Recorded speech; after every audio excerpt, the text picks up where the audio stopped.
Honestly, if you haven't seen the animated Starship Trooper movies, No. you should. I saw the show. I watched the show. Oh, the cartoon, the Roughnecks. Yeah. So good. That's pretty good. Mike, you sound so much better. But yeah, I agree. But the movies, Heroes of the Federation and Traitor of Mars, Red light's on. so good. Yep. All right. Are we sure? Yeah. Are we sure? Yeah. I'm positive this time. It is going. Let's give us that Seinfeld opening. I'll put a stop. I mean, you can see the time though on this. Yeah, I'll have it like better displayed. Fine.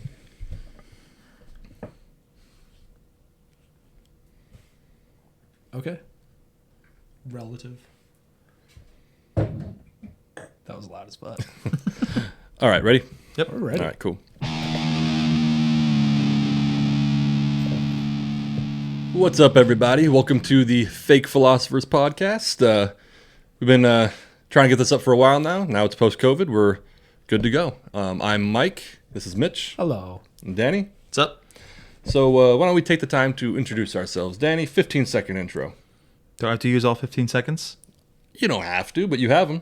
Okay. You get to save those seconds for later use. Okay. They're awesome. rollover seconds. All right, the rollover. Okay. Hi, I'm Danny. Starting now. I am a Capricorn. I enjoy the writings of Walt Whitman and Henry David Thoreau, and I'm here as a favor to Mike. Thank you. That's good. That was good. Yeah. That was real good. Mitch, 15 seconds. No rollovers. Hi, I'm Mitch. I am also a Capricorn. I didn't know that. But I just recently bought Walden. Plan on reading. I've never read it before, so I'm going to get down with that. So, what else? What was the question? You said 15 seconds? Which is, I you think now have it's- 5 seconds. Hi, I'm Mitch. I like podcasts and talking, so this is perfect. And that's time. Perfect. All right. I'm Mike. I'm a Taurus because where you were during the Earth circling the sun matters about your personality. Wow. I also like podcasts, and I also like to talk. So there, I think we got the general sense of who we are. I had a whole idea. We'll have to spend a whole episode talking about it. Like my theory on why astrology Yeah. actually works, because I believe that, like, based on two people when they feel like banging on that point of the year would produce a child, and then that two personalities would produce a person of that personality. I believe that more than the current Yeah. view of it. Yeah, 'Cause it's I would true. believe that. Yeah.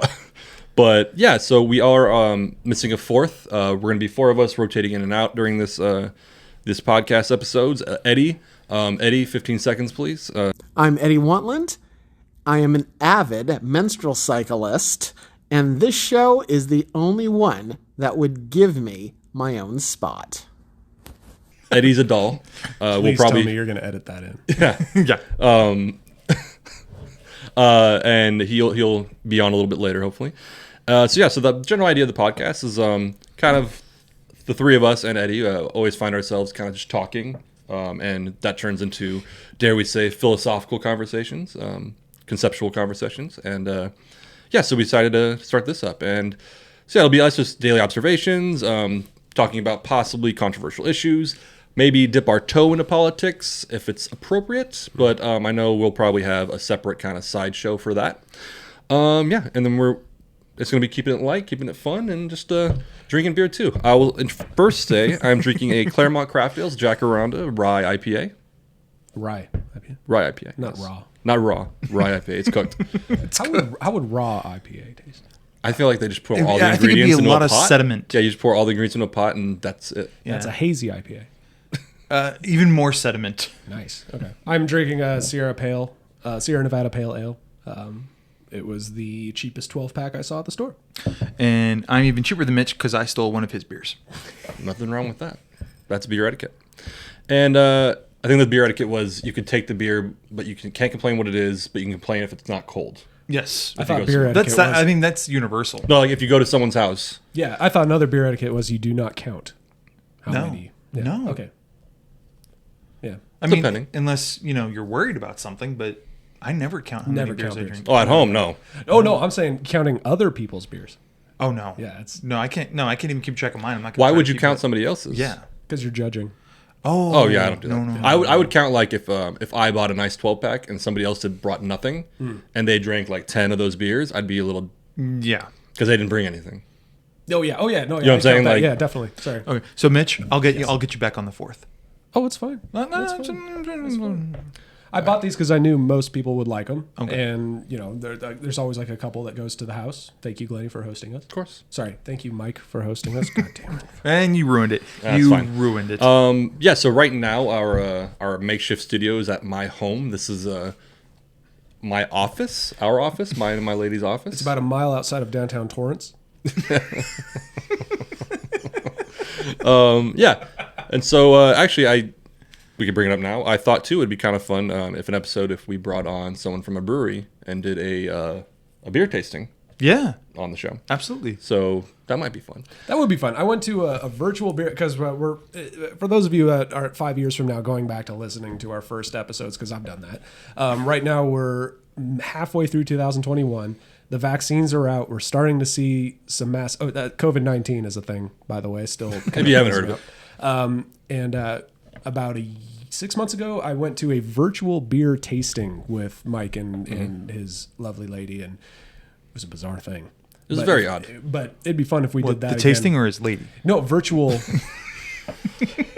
I mean, she's a little. It was bizarre, like doing a tasting virtually. It was kind of bizarre because like he pre-bought the bottles. How did that work? So yeah, so you bought the bottles online because it was actually Claremont Craft Ales. They had a thing online, their curbside, that you could buy the ticket for, and then the week of you went by there and you picked up the 3 bottles, and then was it I think it was a Saturday night or Sunday night? I forgot. Yeah. So yes. Yes, It was a weekend. Yeah, we just joined their Zoom call, and the brewer and the owner, and a couple other guys. I think there was total like maybe 20 people on the call. It wasn't a huge thing. No, not a big group. But There's- he pretty much just said like, okay, pour out your bottles, let's get it going, and then you could ask questions. And it was very interesting, kind of cool for the time, but I loved it. yeah, it was a little odd. For the climate. It was a weird. It was that moment where everyone was that we're so starved for any kind of socializing, Yeah. anything, any means, whatever. Can we at least just talk? Yeah. And it was Yeah. really cool. But yeah, it was. I was kind of a little iffy if it was going to be fun or not, but I actually enjoyed it for what it was.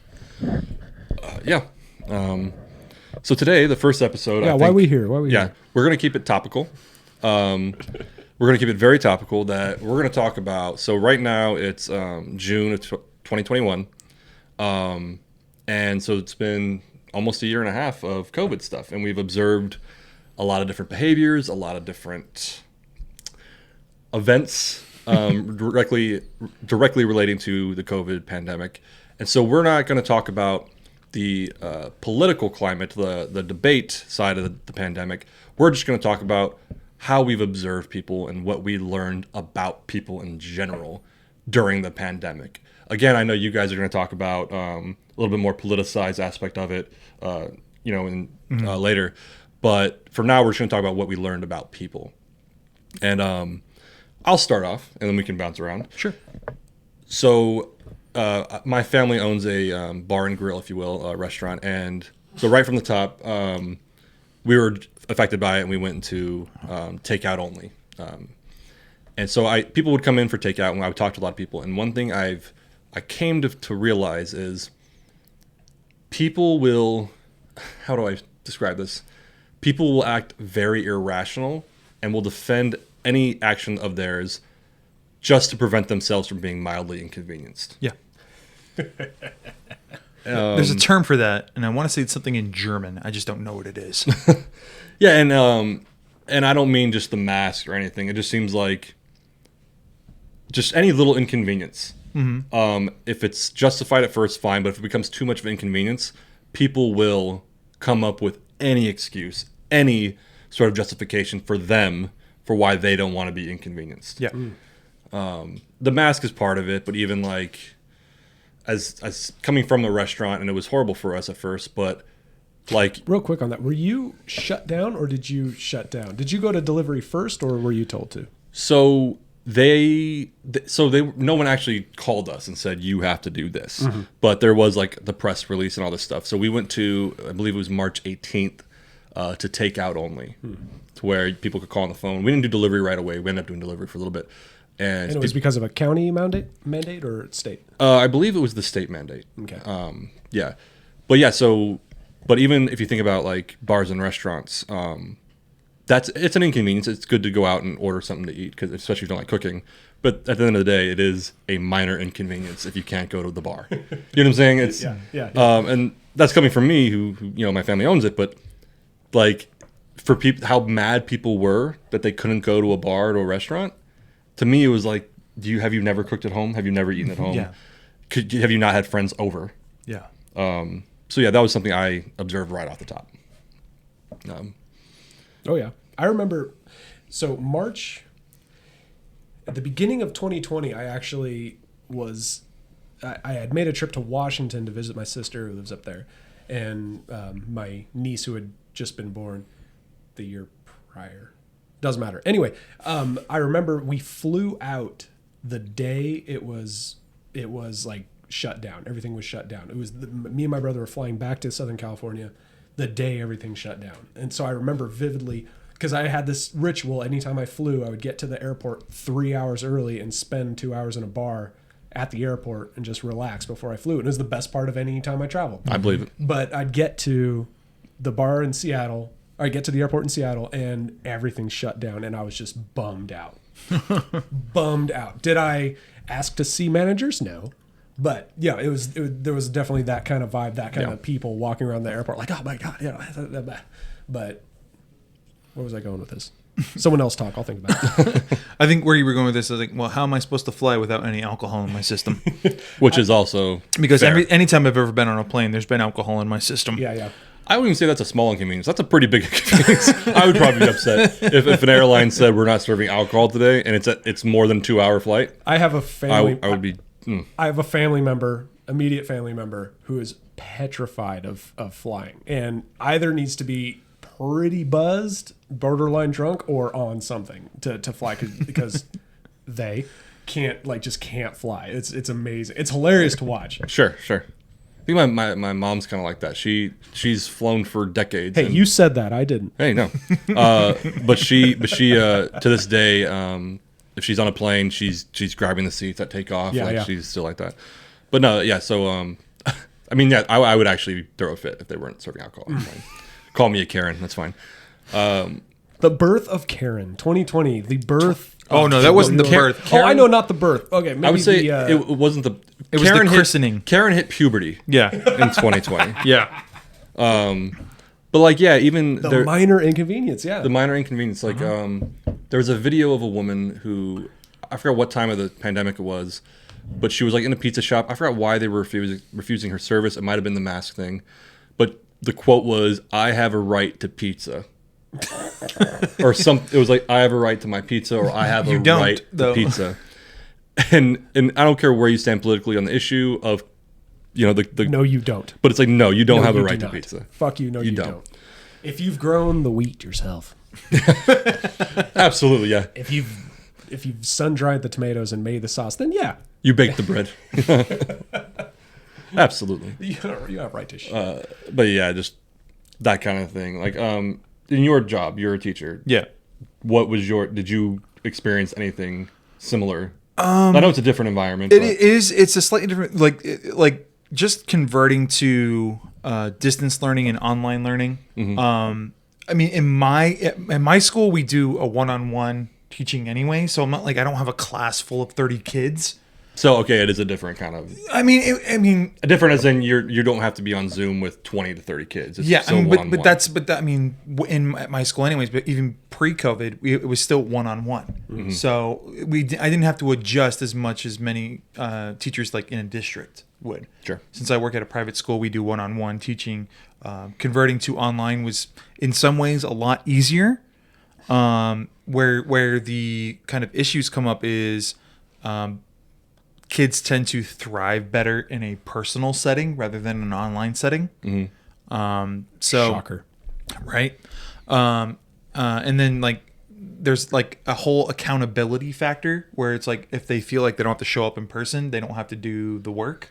Sure. I don't know where the correlation is in that, but Interesting. it's definitely something to be addressed. Interesting. And so there was an issue with that. But overall, there wasn't that much of a change in my day to day. In fact, COVID kind of worked in my favor. I don't like people that much. I don't like going out. So Fuck you too.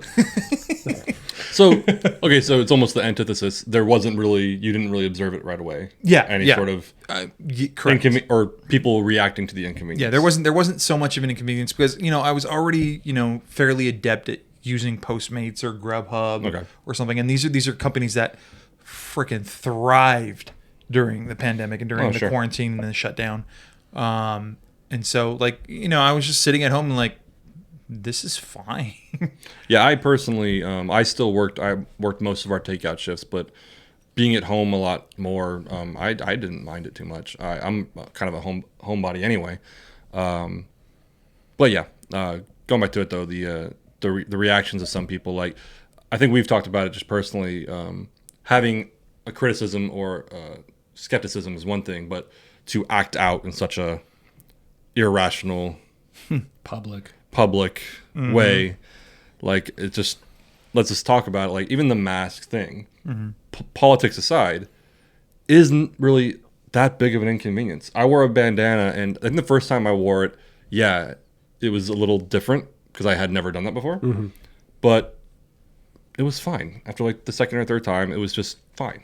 Yeah, but people blow up ideology into way bigger deal than it should be. It's like I shouldn't be forced to do something. So something even as minorly inconvenience, it's like, well, it's just one small step, and then the next step they're making us wear hats, and then the next step they're making us wear face guards. And, that's that ideology that gets blown up. And well, it's kind of becomes a straw man almost, where it's like exactly. you misrepresent what it is. And common sense just kind of gets shoved aside. Yeah, and that's what I came across a guy I kind of know, and he kind of brought it up, and his whole thing was like, I refuse to wear a mask. I will never wear a mask, blah, blah, blah, blah, blah. And even I said, like, well, what if, like, I know, like, an older person who is fighting cancer.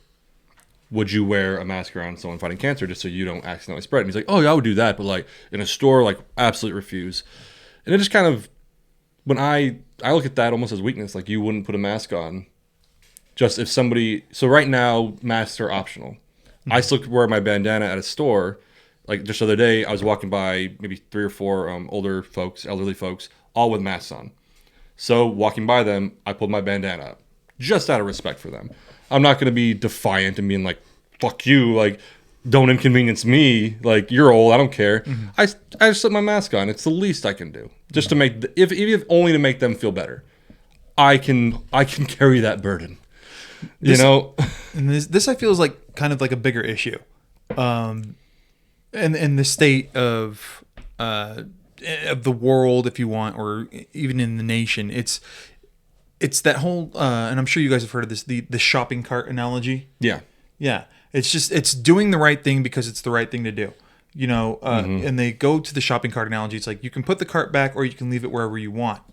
And you won't be punished. You won't be punished. You won't be rewarded. It's just simply the right thing to do is to put the cart back in the cart corral, but people don't do it, and it's fine. It doesn't really bother anybody, but just simply knowing that you're supposed to put your cart back into the cart corral, and it's the metric that we use to gauge good people, because there's no reward. There's no punishment. Required to. You're not required to. You're not going to get in trouble if you don't. You're not going to get anything good if you do. It's just, this is what you're supposed to do, so just do it. Yeah, who's the guy that said, like, the measure of character is the good work you do when no one's looking? Yeah, absolutely. And that's, to get back to the mask, like, I think, like I said, my skepticism is about the whole thing, but at the end of the day, if wearing a mask, that's what I was talking about with this guy, is he was like, I don't care if it makes people feel better. I don't care. I refuse. And in my head, I was like, are you kind of, I didn't say this to his face because he would wreck me. But I was like, does that kind of make you a weak person? Because you refuse to do something mildly inconvenienced for the greater good. For the greater good, or even if it's not objectively greater good, just to make people around you feel like it's the greater good. You're not willing to put a mask on. That was something from jump that I personally wrestled with a lot, because I am like, okay, shit, if I catch COVID, being a 31-year-old, in shape person, if I catch COVID, I only have a 99.99% chance of surviving. That's crazy. No, but it was that kind of fuck you. I'm not afraid of it. You shouldn't be afraid of it. This is dumb. That was my outlook on things from the jump was that this is dumb. This sweeping mandates of safety, better safe than sorry. I was infuriated by it because I'm like people are scared of something they shouldn't be. It was hysteria. That's why the way I pictured it. Mm-hmm. And my sister actually pointed out whether or not you feel that someone's fear is legitimate shouldn't matter. They are petrified. They are super afraid of it. And there was one moment where I had kind of a ground shaking, kind of had to rethink how I saw things. It was like a month into the shutdown. If you guys remember, those of you listening and my fellow hosts here, spaghetti sauce, pasta, Clorox wipes, toilet paper. Toilet paper is the big one. It was gone. Could not find it. Could not get it. Could not find it anywhere. I had some ground beef and some sausages and some pasta that were just going bad. I needed to make spaghetti, so I needed to find some ragu sauce. And I was like going from store to store trying to find ragu. I couldn't find it. I like ragu. Judge me later. Or now. I'm more of a Prego kind of guy. Oh, fuck Prego. Prego is... Anyway. Trying to find some sauce, and I was minorly inconvenienced, so I'm walking through the store like, this is stupid.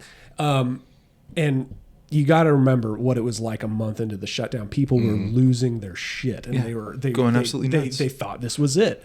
Whether or not it's right they thought that, because whether it was sensationalized by media or what, that'll be judged in the afterlife. But I remember going into an aisle and like looking for Prego, you got me fucked up. Yeah, I'm looking for ragu. I got you. And I couldn't find it. And then there was this gentleman that came in. He must have been about 5-10 years older than me. I could tell he had a wedding ring on. He was just this regular looking guy, and he had a mask on, and he was pushing this cart full of groceries, and he was like out of breath, rushing down this aisle looking for something. And he was looking at the aisles, looking around, looking at all the different, and grabbing stuff that was non-perishable, throw it into his cart and scurrying down. And it suddenly struck me, this panic that was in his mind, this guy is just horrified, mortified, like just could barely operate and just needed to find food that he could store up because he thought his family was going to die. That he'd have to hold up for so long. Yeah. And I was like, oh my God. If the shit hits the fan, I can just grab my shit and run to the hills, and I'll probably be fine. I've seen it on TV, whatever. But this, and I suddenly got a moment of clarity, realizing that there's people out there with real, legit fear, and I need to, as a good person, I need to start acknowledging that and paying that courtesy. Like what you said, courtesy to people is just a basic good thing. Exactly. If you believe it was that serious or not, it costs you almost nothing just to be friendly and be courteous. Exactly. And you reminded me of something. It was kind of funny, but at the same time, very sad.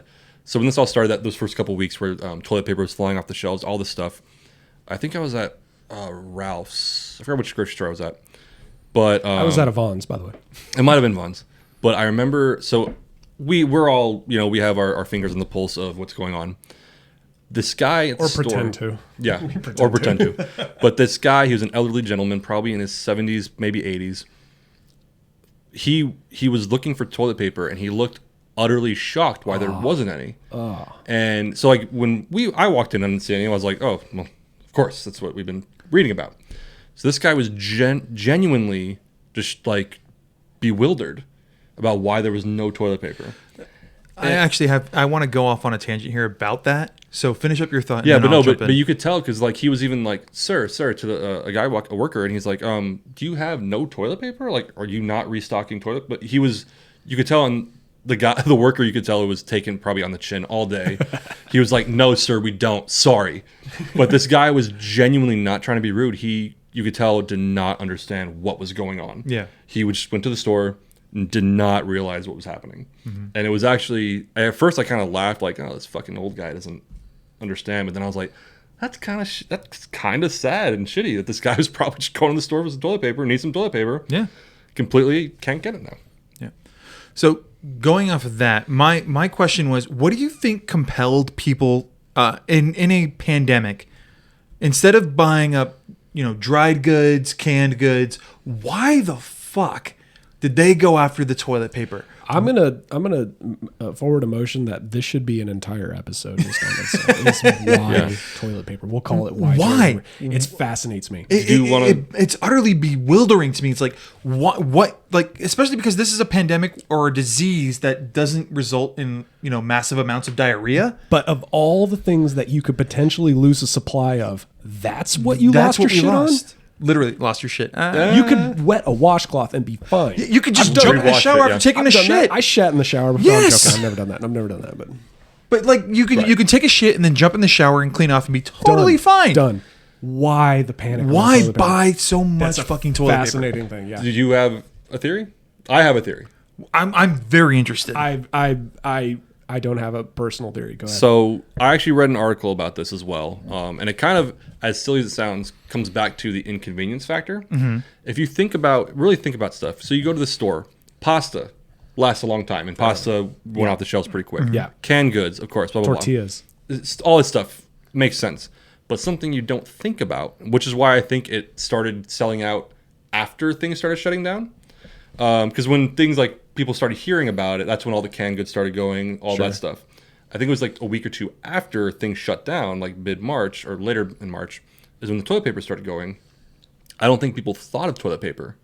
And then they were like, we talk about like inconvenience. Toilet paper is something that you take for granted. Sure. Mm-hmm. You use it, and then when you're down to one roll, oh, I need some more. And you just go get some. And then you just go and get some. And so I think there was it probably started with like 2 or 3 people who were just like, I'm out of fucking toilet paper, and it's spread. But I don't know. But there was this article I read that it was almost like a control thing. Like, I'm going to be locked in my house. What do I need? This, and this. Oh my God, I'm out of toilet paper. And so I'm guessing, this is just a guess, but it all starts, at a patient zero. There's probably someone who went to the store and threw it, maybe with a big family, and threw like 3 big packs of toilet paper. And someone else was probably like, That's a good idea. oh, wait. Yeah, that's Wait, true. I won't have toilet paper. I've felt that. I've been in I remember at the start, I was in a store and I saw a cart full of toilet paper, and then that moment, the thought crossed my mind of, should I get some? Well, you No, yeah, it's contagious. Yeah, It's- exactly. Like, I'm sure a bunch of people were like, "Oh shit, 2 weeks of lockdown. I need to get toilet paper." But in essence, toilet like, paper? Why not soap? How much toilet paper do you use in 2 weeks? Well, Maybe me tell ya. 2 rolls. If you're just eating tortillas and pasta and ragu, so on my diet. you should be fine. Well, no, but I think it is that, I forgot the term, there's like a fear aspect where it's not necessarily the initial fear, it's the response to the fear. Because even me, I usually had tons of toilet paper on deck anyway. But kind of like what you said. Costco. Like you said, should I get some? That's the response to it. Yeah. Right. To where it's not the initial fear. It's because I remember the same thing. I was like, I'm not going to be able to get any more. Yeah, so I might as well get it now. because these people are scared. Am I going to be able to get toilet paper? Yeah, I remember at the time I was roommates with my brother, and it was like they were sold out everywhere. They had the limit 1 per customer, but they were sold out anyway, so it didn't matter. And I remember my brother going, knocking on my door and saying, I actually am out of toilet paper. Do you have it? I'll give you anything. It was great. But you know what I mean? I think that fear compounds. Not necessarily that you're Absolutely. afraid, but now you're like, I'm not necessarily worried about it, but now I am kind of worried about it because these people are worried about it. So that's my theory, and I kind of read something about that. And I was going to say something else about the observing people as well, but I kind of forgot it. Now, let me ask you this: do you think people, based on the great toilet paper shortage of 2020, do you think that people responded, for the most part, rationally to the shutdown, to the quarantine? Oh, Yeah, that's a good way to put it. It's very meh. I have mixed feelings on it. I think on the one hand, I'm like, safety should be a concern, but what disturbed me the most about the shutdown was just how willingly everyone just fell in line. They were like, look, the government told us to do this, we're going to do it. They said shut down, we shut down. And they said it's dangerous. Or not even the government. The news said it was dangerous, so it's dangerous. The news said we're going to die, 99.99% chance we're going to die. Oh wait, did I mishear that? Yeah, I think you might have misheard that. Yeah. So for me, that was my biggest reaction at the start, was just how willingly everyone just kind of took it. And I think that's an interesting point. Off camera, we talked about how when working at a bar, 95% of the people are okay and 5% of the people are awful, but you remember the 5%. Right. Kind of what you're going off what you're talking about. There was this polarizing thing. I think, let's say 90% of the nation was like, oh, we're not sure if this is real or not, but it is what it is. We'll try to be good citizens. But then you had 5%, those people, just no skepticism, nothing, just flying off the handle. This is the new apocalypse. This is world ending. And then you had the other 5% of people not giving a flying fuck. And guess which ones made the news? Both of them. Yeah, the two 5%ers. Yeah. Right. And that's, that was very interesting to observe. And one thing, and I would like to get your opinions about it, politics aside. One thing that bothered me throughout the pandemic. So I will say right now, no one in my immediate, I don't know anyone to the first degree that passed away from COVID. I do know about 6 people to the second degree. A person I know, her father died, and he was actually in good shape. Another friend of mine, both her grandparents died, and I can keep going. So I don't know anyone immediately, but one thing that really bothered me, just from an empathetic point of view, is when people would say, okay, so who do you know that died? And I said, it was on Facebook, I was like, well, I said exactly what I just said. A friend of mine, her father died, and a friend of mine, both grandparents died from COVID. And his response wasn't, oh, that's terrible, or, okay, I'm like, oh, sorry. It was, how old were they? Mm-hmm. What kind of health conditions were they in? Mm-hmm. Because I think those, for statistics, are good questions to ask, just to kind of study the disease. But at the end of the day, to me, if COVID was the factor of why they died, I don't care if they're old or not. Yeah. Someone gave me a metaphor. If you're asthmatic, overweight, and out of shape, well, you're overweight and out of shape, repetitive, and you're in the woods, and a bear comes and attacks you.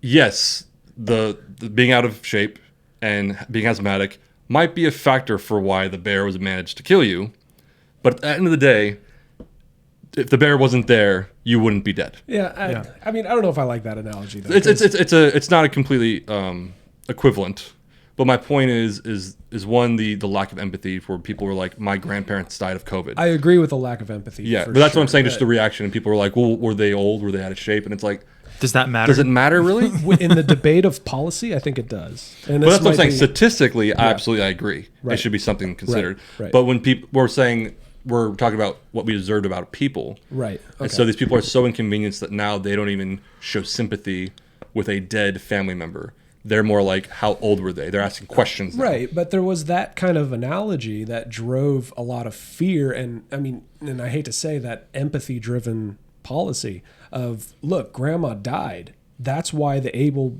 strong, prime of their life people can't work, is because grandma died. It's I think I get it. My point is that there's an argument to be made, but my point is the emotional response of pretty much, I don't care if they died. Okay, yeah. That's what I'm saying. Okay. Like I said, not because I think there should be something. Okay, this person died of COVID. Did they have other underlying conditions? Oh, yeah. I think there's like you said. I hear you now. Yeah, they're on a statistical, on a policy-based thing. Yes, I'm talking specifically about people reacting to it. Whether it's something they decide personally that should something to be concerned about. Absolutely. Yeah, and don't get me wrong. I have complete criticisms of the way certain shutdowns happened. But again, going back to the mask thing, and granted, I hope this doesn't happen, but if for the rest of our lives, if I have to pull my bandana over my nose just to make sure that someone's grandma doesn't die, I'm going to do it. Mm-hmm. Even if it is a 99.999 survival rate. Right, yeah. I'll do it just yeah. to be. But so these people, my point is these people who are so just unempathetic need to be right. And it's like my sister died of COVID. If someone's response was immediately, what underlying conditions did she have? I'd be like, you'd punch them in the face. Yeah, it doesn't matter. Fuck you. Yeah. That's my point. Yeah, I agree with that point. Okay. Yeah, because at that point it's like it doesn't matter what underlying condition she had; she'd still be alive today if she didn't contract COVID. Mm-hmm. That's what I'm saying. And all the underlying conditions aside, I think that should be studied. But the emotional response to it is what I'm talking about. And I was kind of shocked at how many people had that response. It's a great point of like a lot of people just letting policy, political, professional, public beliefs interfere with their personal lives. Like they have to be in the same thing. Yeah. It's like I can't expand on it. But. No, I think you can. Like like I said, I took it seriously. Like I did. I'm a good citizen. I did what was asked to a point. Some things I didn't, but I did my best. But just I'm a big empathy person. And when I see lack of empathy for no really rational reason, that's where I get bothered. Absolutely. And I saw so much of that. Yeah. On the other side, I see a lot of emotion for a lot of emotion where there was a lack of common sense. Sure. When everyone I know who got COVID told me that they got COVID with these words exactly. Yeah, I caught COVID. Luckily, I was one of those with mild symptoms. Luckily, Yeah, I was one of those with mild. Whereas, in other words, I was not one of those 0.01%. Luckily, I'm the one with mild systems. Right. When in reality, statistically, you're not lucky. All of them. Yeah. Statistically, you're not lucky. It was one thing that like it shouldn't have, but it was just one of the things that pissed me off for no reason, kind of thing. There's a lot of things I just get angry at for irrationally. So I'll flip it on myself. So earlier I was talking about the inconvenience of people. They wanted to go out to the restaurants. They want to go out to the bars, and it's like, come on, like how dependent are you? To flip it, so this is where, like I said, rationally speaking, strictly restaurant wise, if you are that. Let's be honest, if you're that afraid to go out, don't go out. Work with your family members. If they're going out, cool. Work with them to make sure they're sanitized when they come home, et cetera, et cetera. Because we would have, like, I saw people that go to a restaurant or a bar, and if people aren't masked, they'd complain they're not masked. And they'd say, I have underlying health conditions. And like I said, I'm an empathy person. I empathize with that. But if I were someone with a low immune system, you know what I'm saying? If I were someone with a low immune system who is very susceptible to disease anyway, then you're making it everyone else problem. I'm not going out anyway. Yeah. So I'm very empathetic to the pandemic situation, but rationally speaking, if you're already in that position to where you shouldn't go out, and this disease, granted with the survival rate, this disease does spread very easily. So if you're already immune compromised, why, especially with the disease so spreadable, like don't go outside. Why are you going out? Don't go. No. That's to, you know what I'm saying, to flip it on myself. There is the other like, so now you're being inconvenienced because no one else is wearing a mask, right? When you could just be at home. Yeah. But because you want everyone to wear a mask, so you can go out. That's where, like, I do kind of see both sides of it. One thing I will say, I know I'm talking a lot. I'm monopolizing it. You're hosting. It's your show, Coach. You're a host. It's our show. One thing. We're guests. Danny and I are guests. Yeah. The politics aside, that made me really laugh. So I had criticisms of the shutdowns anyway. But one thing that made me laugh was I disagreed with it when they said, we're going to shut down the hiking trails. So I thought it was dumb. Remember that. I thought it was dumb anyway, because it's like anywhere... People, I don't hike. Yeah. But people I know that hike generally just don't like hang out with strangers anyway. Yeah. They don't like hike with strangers. Don't like people. Yeah. You don't hike in groups. You don't hike in groups. But so I want to say I disagreed completely with shutting down hiking trails. But I laughed my ass off when dozens of people on my Facebook who never hiked a day in their fucking life were suddenly outraged. Oh, they closed the trails. You know what I'm saying? No? Yes. Like they were suddenly outraged. Like, what if I wanted to go hiking? Oh my god! Well, and I know we'll talk about it later, but just take a walk down the street, man. I saw that with schools, honestly. Like a lot of people, like who like I know a lot of Republican people who are very staunch, like everything government is the devil, and they would rant all year long about the public schools being the fucking devil, and then the minute schools were shut down, like we want fucking education. This is ridiculous. You know, it's like what? Pick a lane here. Yeah, I think. At some point in this show going forward or something, we need to label that as something like the hiking trail conundrum, where you don't ever we'll call it the pick a lane or something. Like, what are you? But it was just it made me laugh because as soon as I heard the announcement, I was like, "That's a stupid decision. Like you shouldn't shut the hiking trails down." On the flip side, I've seen people who rant daily about the overpopulation of the earth. The minute this shutdown happened, they were immediately posting better safe than sorry. We need to save everything. If one life is saved. And I'm like, well, fuck you. You're just talking about overpopulation. This is your answer. This is your answer. Asshole. This is the Bill Burr answer. Pick a lane. Yeah, it's not good, is it? It sucks, but hey. But the hiking trail conundrum, as I'm going to call it, that just made me laugh. I love it. I was like, Yeah, you can be critical of them shutting down, but don't be like you're out there hiking. I feel like we can use the hiking trail conundrum to apply to a lot of things. Absolutely. Absolutely. Comic books. Give me an example. Go. Of the hiking trail conundrum? Yeah. What do you mean in terms of comic books? I don't know. I'm just trying to make this Just trying to expand. I'm trying to think what's down to. Oh yeah. Like you can say like, oh, Thor's a girl now. It's like, did you ever read Thor? No, Boom. but There you Thor's go. a girl now. There you go. Oh, There you go. you go. My whole life hated The Little Mermaid. The Disney movie, The Little Mermaid. Hated. I thought it was a shitty fucking movie. The minute I got a thing for redheads. okay, so you'll apply to this. Okay. Disney announced that they're going to be casting a live action Little Mermaid. Mm-hmm. Is this still true? I don't know if it's still true. Dude, honestly, who knows with Disney right Okay, now? well, I saw an what's true, article that they're doing a live action? that they're doing that they casted an African American girl to play Yeah. Ariel. Mm-hmm. People I know that also loved or that also hated Little Mermaid. The minute they announced this is going to be a black Ariel, everyone was like, "What the fuck?" I'm like, "You hated Ariel. Like, what are you Why is talking this- about? why is this- Why is this hiking even trail relevant to conundrum? you? Hiking trail conundrum. Like, why is this now a hill you're going to die on? Yeah, Yeah, I think it's God, and I hate to just like reduce it down to this, but I think just it's like this is giving people a platform, and people are going to use that platform to say whatever it is they want to say. See, people need a war to fight. Yeah, You know what? people need a hill to die on, and they're going to. I normally I don't like coming up with things, but I said this once to someone and False. No, False. I'll say I like coming up with things, but then I don't like, just in case they're not well received. I'm like, oh, I didn't say this. He's a self-conscious artist. Yeah, but no, I actually said this to someone, and I always pass it off as to someone else. I'm sure there's someone in the past who said this. Don't be so willing to fight for something that you'd fight for anything. Ooh, I like that. And that's, I think, what we're talking about. Yeah. And I think like the Ariel thing. You didn't care last week. You didn't care, but and suddenly now you care. and that's where it's the same.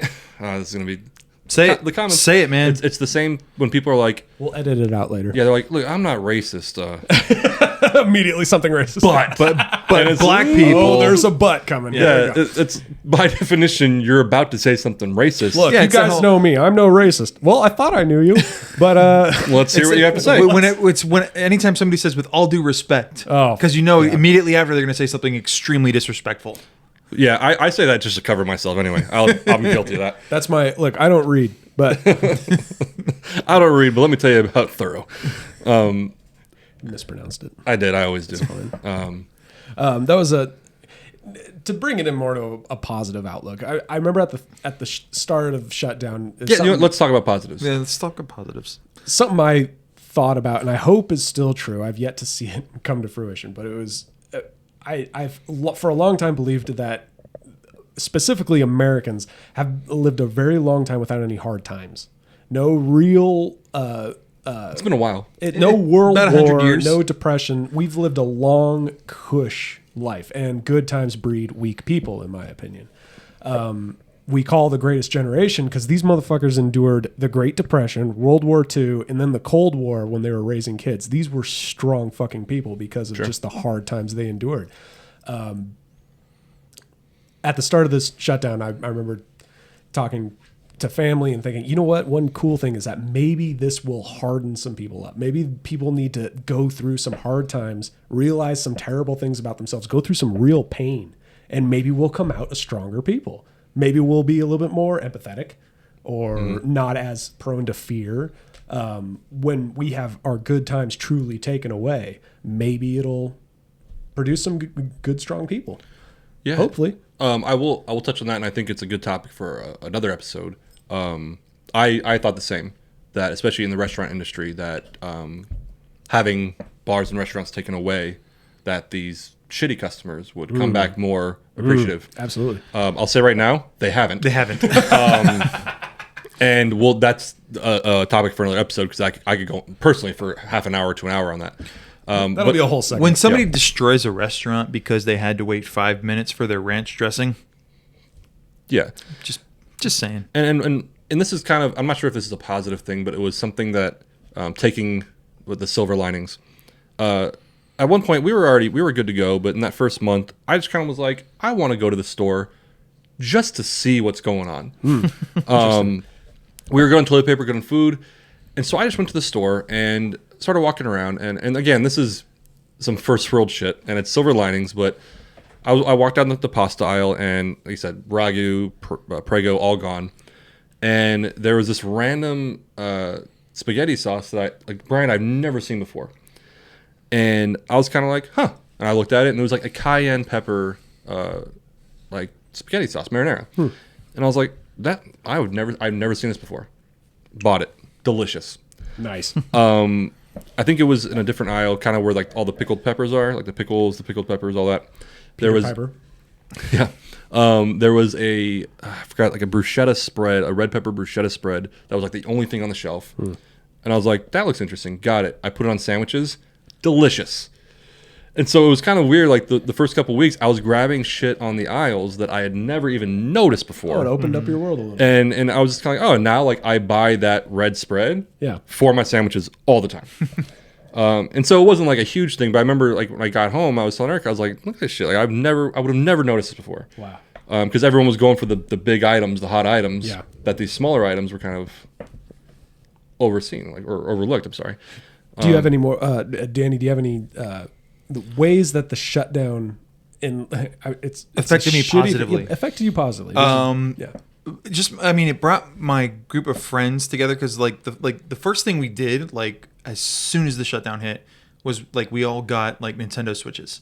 Oh wow, okay. And we're like, well, what are we gonna do? It's like, dude, we can do whatever we want. It's like, let's just play Mario Kart, and we spent like hours, like Friday and Saturday nights, just like 8 of us, like 4 couples, just playing Mario Kart. I think because I was part of that group, there was a day. I think it was a Sunday, and I was sleeping in more than I ever slept in because I could. I think it was Sunday. I woke up around like 11, and I think it was Eric, my girl, or someone texted me like, hey, let's play Mario Kart. And we got on Mario Kart like around 12:30, and we were all drinking. Oh, yeah.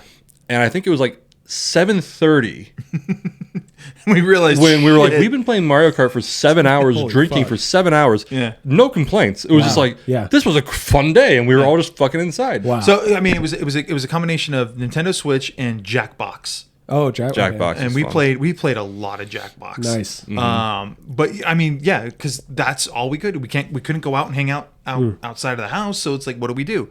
Let's jump online, and thank God Jackbox had the setup where it's like all you need is a phone, a code, and you could play. Wow. Yeah. And that's what we did. We were just like, hey, here's the code. Join our game. We'll play that. So we did Jackbox, we did Mario Kart, and we did towards the end Among Us. Yeah, Among Us. Among Us was very fortunate to come out during this time. Yeah, because again, it was one of those games where all you needed was a code, and you can join any game online. Right. Yeah. Wow. And super simple to play. And super simple, yeah. And like that was the thing, is like we were able to not only get the core gamers of the group involved, but our respective significant others. Oh yeah. And we all had a good time. We would go on to Discord, and we would all talk on Discord. So it was like we were all in the same room playing and having a good time, but we were all relegated to our own places. I will say, I feel like during that time, I almost feel like I spent more time with my friends. Yeah, I think so too. Virtually. Because like it was almost every day we were doing this. Yeah. It's what I would say is kind of a positive outcome of the shutdown was the development of virtual technology and stuff. I had started seeing my girlfriend in mid to late 2019, and so we were 6-7 months into talking or to being together when the pandemic hit. But she lived in North Carolina. I lived in California, which is about as far away as it could be. Yeah. Pretty far. So it was long distance. And it was about halfway through the pandemic when I realized, oh my God, this development of Zoom, of video chatting, of being able, it was that technology development helped our relationship sustain through, I mean, because whether it was a shutdown or 2,000 miles apart, it was a great thing being able to just chat with her every day because that's what everyone was doing. Yeah. And she lives here now. But and you're married. And you're married. yeah, we got married. So I'd thank like to God think, she yeah. lives here and you're married. we got married, and a few weeks later she moved in. It was great. Wonder where she is now. No, one thing. So a guy who'd come in for takeout during that time. I would talk to a lot of these people. What's funny is like he didn't really buy into the pandemic. He kind of had his strong skepticisms. But one thing he said, I think he said he was a realtor. He said, one, we've all been working from home, and this is like a positive I think should be implemented going forward in life anyway. One, if you remember, the smog in LA was at its all-time low. Traffic was so good. And one thing he said though was he's like I work better at home. He's like, I've been working at home. Normally it's like an 8-hour day in the office. He's like, I work at home. I lock myself in my office. It's 3 hours, and I'm done.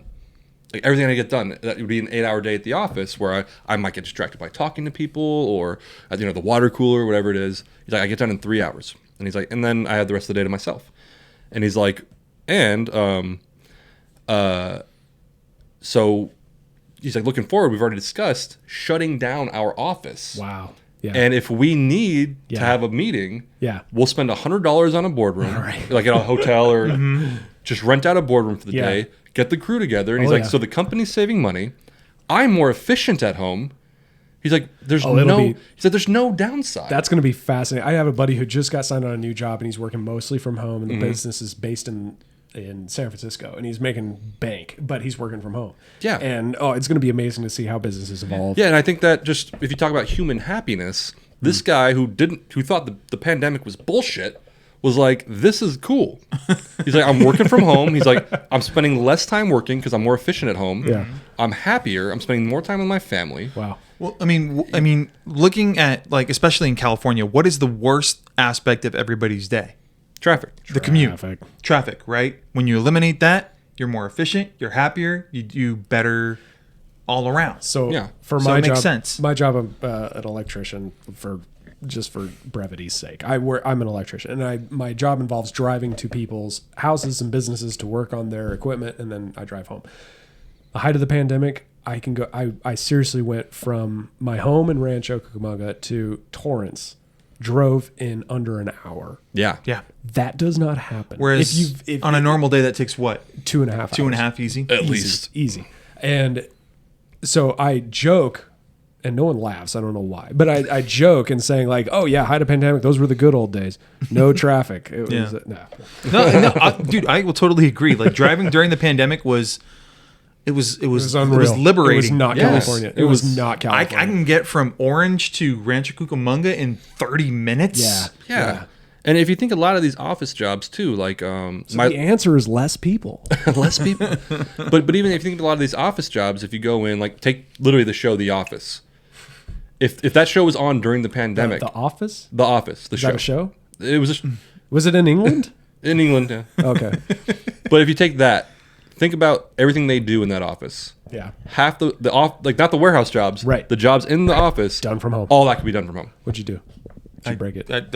I twisted the thing. It's fine. It's fine. You're wasted. Oh, I could still be You're heard. wasted. No, yeah, mostly virtual. Like most businesses, I think, are going to go to a from home. And yeah, if you think basis. about it, like I said about the guy who's a realtor, the company is spending less money, so now they could possibly pay their people more. Yep. With what they save, not a ton more, but a little bit.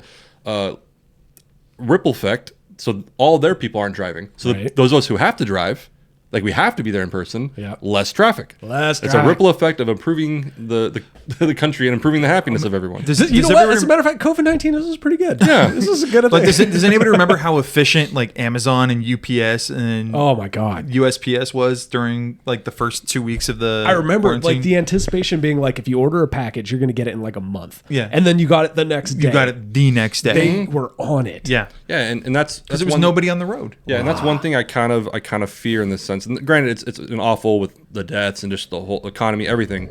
But one thing I'm kind of fearing is that there are these silver linings that we could observe, and that no one is going to remember them. Yeah. Nobody's. No one's going to remember the working at home, the traffic, the smog level was at an all-time low.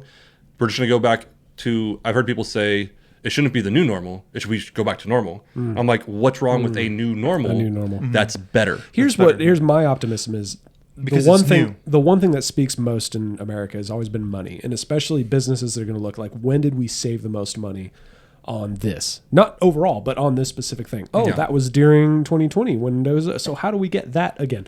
I feel like money is going to be a huge driving force in a lot of the new normal. Sure. And that's fair.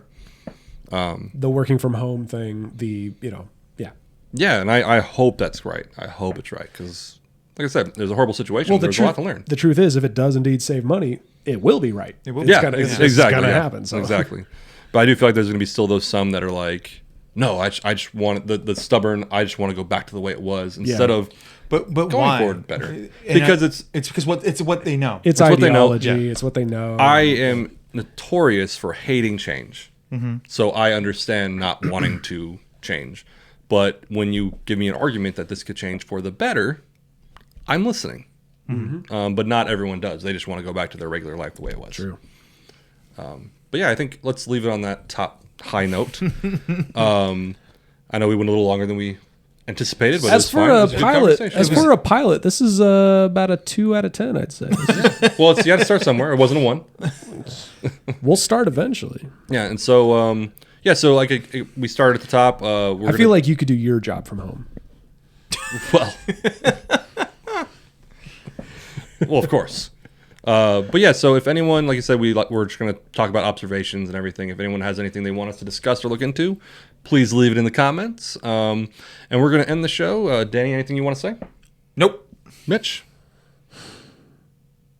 Okay. Got it. And so we're going to leave you. This is going to be Eddie, who wasn't here, giving us 60 seconds of what he feels about the pandemic. Good. Eddie, take it away. Good night, everyone. So the question of this podcast is COVID-19. And things seem pretty clear to me. Virus originated in China. The story we're given at this point is that it came from a wet market.